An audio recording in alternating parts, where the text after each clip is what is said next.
There are a couple of key themes in the marketplace that are creating the need for a migration towards a more value-based pricing model, right? One is people are moving away from a cost-plus model because what they're realizing is that incremental margin that they're adding on top of their costs are either below a customer's willingness to pay, and so they're leaving money on the table, or they may be above a customer's willingness to pay, and so they're not realizing the demand they should.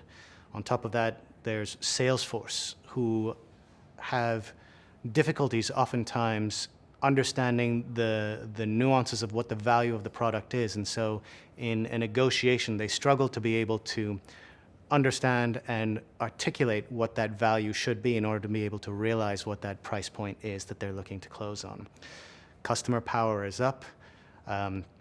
The level of the barriers to competition are decreasing, and customer and transparency, especially around price, is becoming a really prevalent issue.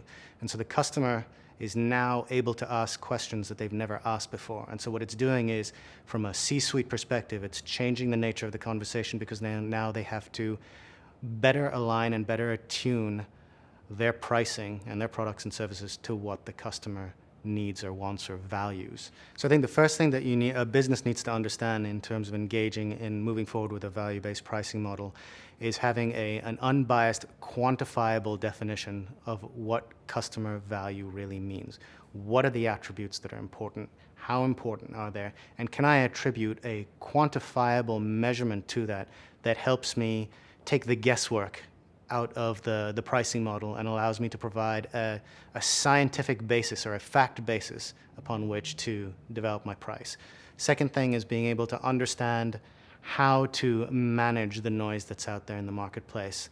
Data has become ever more prevalent, and customer information is ever more prevalent in the marketplace. How do I separate the noise from what's truly important? Another piece that's extremely important is making sure that I understand the rules that I need to impose in my organization around price to create something that might seem initially very complex into something that's simple, that's something that's easy to articulate for both my sales as well as the rest of my organization to get behind.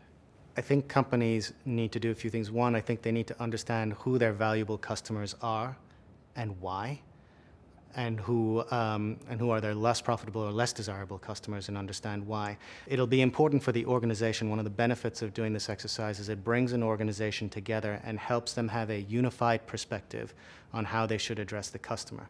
In other types of business models, for example, cost plus, finance is happy, but oftentimes sales and marketing aren't, because they don't take into account, the price doesn't take into account the competition, right?